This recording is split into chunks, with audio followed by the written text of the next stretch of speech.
Sveiki, mīļīši! Šodien pirmdiena, darba diena, taču arī darba laikā ir vajadzīgs ik pēc katras stundas pienākās atpūta, vai ne? Nu, tad šo atpūtu izmantosim, lai parunātu par viktorīnas atbildēm. Un tātad viktorīnā mums bija pavisam 20 jautājumu, un mēs esam tikuši ar skaidrojumiem līdz 14 jautājumiem. Tātad 14 jautājums. Kāds ir zarnu mikrobioma galvenais uzdevums? Varianti. Tikai pārtikas sagramošana, vitamīnu un neirotransmiteru ražošana un imunitātes regulēšana, vai toksīnu uzkrāšana, vai kuņģa skābes ražošana. Kā jūs domājat, kura ir pareizā atbilde? Un pareizā atbilde ir vitamīnu un neirotransmiteru ražošana un imunitātes regulēšana. Tāda, respektīvi tā.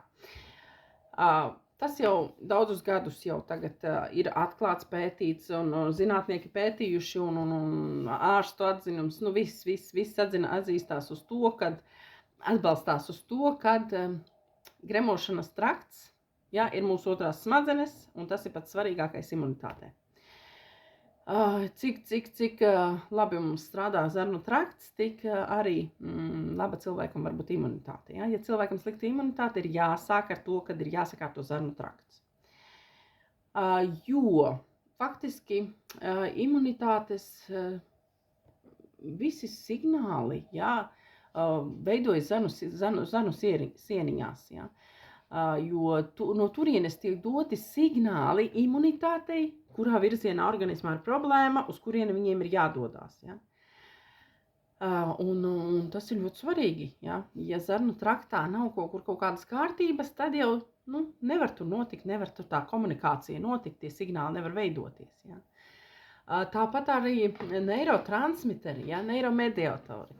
Un kā atpazīstamākie, jau bija kaut kāds viens jautājums jau mums bija par neirotransmiteriem, kad ir serotonīns, endorfīni, kad cilvēks laba dzīve un viss kārtībā. Ja cilvēkam visu laiku slikta dzīve, tad viņam kaut kas nav kārtībā. Arī šie hormoni neveidojas. Vai arī kaut kāds dopamīns, kad arī stāstīja, ja gadījumā, teiksim, īpaši jauniem cilvēkiem, gan arī veciem cilvēkiem, viņiem negribas nekā darīt, es negribu skolu iet vai kaut ko tām līdzīgu, vai cilvēks pat negrib, viņam slinkums aiziet nomazgāties. Nevis slinkums, viņam kaut kas nav kārtībā, tīriet zarnu traktu un viss būs kārtībā. Un arī vitamīni, arī vitamīnu uzsūkšanās, tas ir ļoti svarīgi, lai zarnu trakta sieniņas nebūtu aizķepinātas. Kā ļoti bieži, tas tāds, tā ir dzīve tagad šajos laikos, jo, visādi produkcija, kāda ir, faktiski viņa zarnu sieniņas tiek aizķepinātas, un līdz ar to viņām arī tie paši vitamīni, jūs varat lietot vitamīnus, taču, ja zarnu trakts nav tīrs, nav zarnu sieniņas, ir saķepinātas, zarnu bārkstiņas, jo tur ir, lai paplašinātos šis laukums, zarnām ir bārkstiņas, tādas smalkas iekšā, un ja šīs bārkstiņas ar kaut kādu klīsteri ir aizķepinātas ciet, tad arī vitamīniem viņiem jau nav kur tur uzsūkties, tur nav iespējams, nekas nenotiek, jo jūs varat dzert pašus kvalitatīvākos vitamīnus, un jūs viņus vienkārši iedzerat, un viņi vienkārši tāpat aiziet labierīcībās, teiksim tā.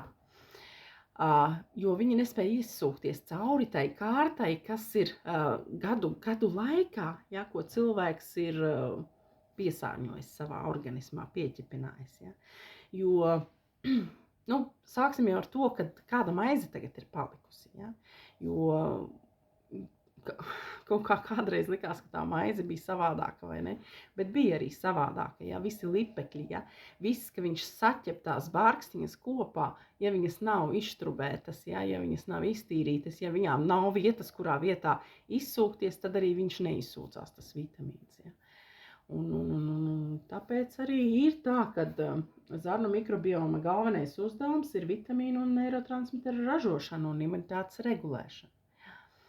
Tā kā, ja kādam interesē zarnu trakta sakārtošana, un ja kādam interesē, teiksim, arī hormonu sakārtošana, jo tas arī turpatās vien veidojās.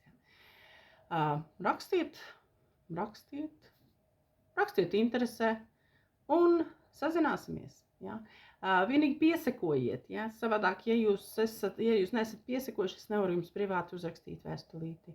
Tā kā piesekojam, piespiežam sirsniņu un padomājamies tālāk. Jauka diena visiem!